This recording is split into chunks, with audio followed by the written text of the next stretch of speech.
大家一般听到鬼楼，脑海中会想到什么呢？在中国的民国时期时，有留下了许多建筑物。这些建筑物由于年久失修残破，又长期无人居住，因此时间久了，便慢慢有些绘声绘影的传说出来。在中国甚至还有10大鬼楼的排行榜。大家好，欢迎来到不听不可，我是不可。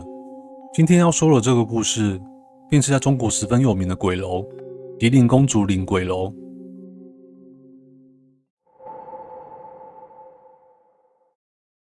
这栋鬼楼位于吉林公主岭市，相传此地原本是乾隆皇帝女儿的下葬陵墓，因此此地原名为公主陵。但在日俄战争后，日本取得东北满洲的控制权，日本人认为将地名取作公主陵不吉利，便将其改为同音的公主岭。在此地有一栋荒废已久的圆形大楼，比较特别的是，此栋鬼楼不像中国其他传说鬼楼那样，建筑物的历史年代都蛮久远的。相较起来，这栋大楼是一栋蛮新的建筑。依照其外观来判断，约莫是1980到90年代左右落成。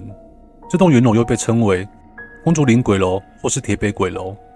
此栋大楼外观新颖，耗费巨资打造，还没有建成就已经成为岭城的地标性建筑。一时间，这座样式十分新潮的圆楼，成为了当地岭城人们讨论的焦点。但就在这栋楼快要封顶完工的时候，可怕的事情发生了。有一天，有一个工人中午吃饭喝了点酒，吃完饭回到工地继续干活。这名工人独自一人担任8楼的清除工作，但不知道发生什么事了。这名工人居然直接从8楼摔到了1楼，正好掉在了地面裸露的钢筋上。钢筋从工人背部穿透胸腔露出来，脑袋也像个摔碎的西瓜一样。现场画面极其惨烈，没有人知道究竟发生什么事了，才使得这名工人从8楼摔下来。在工地上因为公安而出的意外，也并不是第一次发生了，因此建商就当成意外事故处理了。处理完这件意外事件以后，谁也没把这件事当成一件太大的事，于是工地继续开工。只是不久后的一天，又一名工人从8楼上掉了下来，听附近居民说，也是从之前出事的地方掉下去的。那时候大楼也盖得差不多了，就差封顶了。建商们不顾着大众们流言蜚语的舆论，硬是盖完了这栋楼。可是谁也想不到，这栋从动工开始就事故不断的鬼楼，建成以后，后续竟然闹鬼得更加的凶了。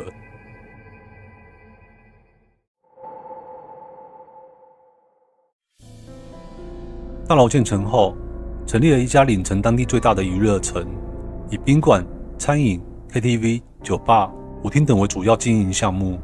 营业不久，就发生了很多怪事。店里的服务生们在包厢间里总能听到许多奇怪的声音，像是流水声、不明的哀嚎哭声、说话声和奇怪的风声。有几个服务生联想到此楼建成前摔死的2个工人，感到很害怕，于是就打算离职。几名服务生把离职的原因告诉了经理，经理觉得是无稽之谈，并没有在意，告诉服务生直接就做到月底，把这个月搬上完再走，否则押金不退。这几个服务生实在是没有办法，只能硬着头皮继续做，打算熬到月底拿了工资和押金就走人。但是谁都没有想到，没过几天又出事了。打算离职的2名服务生以及1名保安，在同一天晚上一同跳楼自杀了。跳楼的位置还是之前摔死工人的8楼。这事一出，娱乐城的经理和老板都吓傻了，这才发现事情非同小可，不敢忽视，于是赶紧找了一位先生来看。先生说这地方阴气重，需要在正门口上方吊一尊钟馗雕像，也就是如现在照片中观音的地方，来镇压邪祟。老板听了只得照办，一是宁可信其有，二是安定一下人心。但是没人能想得到，这栋鬼楼的邪性，就连钟馗老爷都镇压不住。没过多久，这家娱乐城的一位客人在泡温泉的地下室里不慎跌倒，后脑勺正好撞在了温泉池边的石头上，瞬间鲜血直流，当下丧命于现场。整个温泉室里都弥漫着可怕的血腥味，门口吊着的那尊钟馗的雕像，也同时就在那一天自己崩坏掉了下来。这样一来，鬼楼的凶名便直接传开了。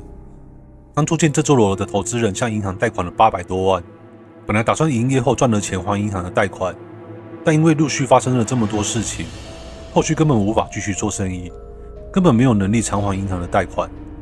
屋漏偏逢连夜雨，没想到公司又被查出有偷税漏税的行为，于是公司的负责人便直接被判刑，此楼被法院以低价拍卖出去以偿还贷款。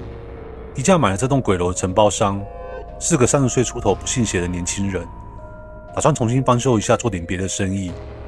没想到一开工又死了人了，于是有人传说这栋鬼楼封不了顶，一动工就死人，便没人敢再打这栋楼的主意了。自从这座鬼楼荒废了以后，此楼变成了附近人们寻短见的自杀圣地。听说每隔几年就会死一个人，有个退休的教师得了忧郁症，进了这栋楼里，从楼上跳下来摔死了。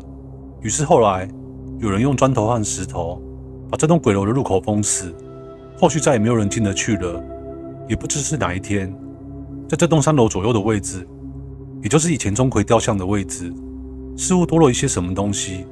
那是一尊3米多高、巨大的观音菩萨的雕像。人们都说，这个地方是以前埋日本军人的坟地。日本战败后，活着的日本人都回国了，而死了的日本人尸体全都埋在这个地方。所以这个地方的阴气比较重。由于死在这里的日本军人成了孤魂野鬼，钟馗是中国民间的神仙，镇不住外国的鬼，而观音菩萨是佛教菩萨，神通广大，不管哪国的恶鬼冤魂都镇压得住。这就是公主岭著名的铁北鬼楼。现在这栋鬼楼附近早已没有人愿意居住，因为晚上经常能听见鬼楼传来的鬼哭狼嚎的怪声和玻璃破碎的声音。有人试图解释怪声的来源，说是鬼楼离火车站太近，火车的鸣笛声和铁轨声，以及中国东北冬季凛冽的风声传入鬼楼之中。由于鬼楼内部从上到下都是环形的结构，形成了一个音筒的环绕效应，在夜深人静的夜里显得格外阴森，所以才有了那些鬼楼怪声的现象。但是尽管官方有人辟谣过鬼楼怪声现象，大多数居民也不愿意住在附近了。毕竟死过那么多人，你再怎么解释，大家也觉得不吉利。就连附近做生意的商户都纷纷选择了关门。这道理很简单，我们姑且不说闹鬼传闻的真假，大家都不愿意往这附近来，都绕着走。你开店卖东西卖给谁？总不能卖给鬼吧？于是铁北鬼楼附近就越来越荒凉了。也有传闻说，吉林公主岭鬼楼不拆的原因，是因为大家怕犯忌讳。因为这栋楼里出了很多条人命，所以大家觉得如果谁拆了这栋楼，谁就会付出生命的代价。10多年了，不管周围多少次市政规划和动迁，鬼楼依然屹立不摇。大家貌似都选择性的遗忘那座闹鬼圆楼，鬼楼成为了铁北无人敢碰的钉子户。直至今天，放眼望去，鬼楼依然是铁北数一数二的高层建筑，它依然耸立在那里，陪着它的还有那座3米多高、巨大的观音菩萨雕像。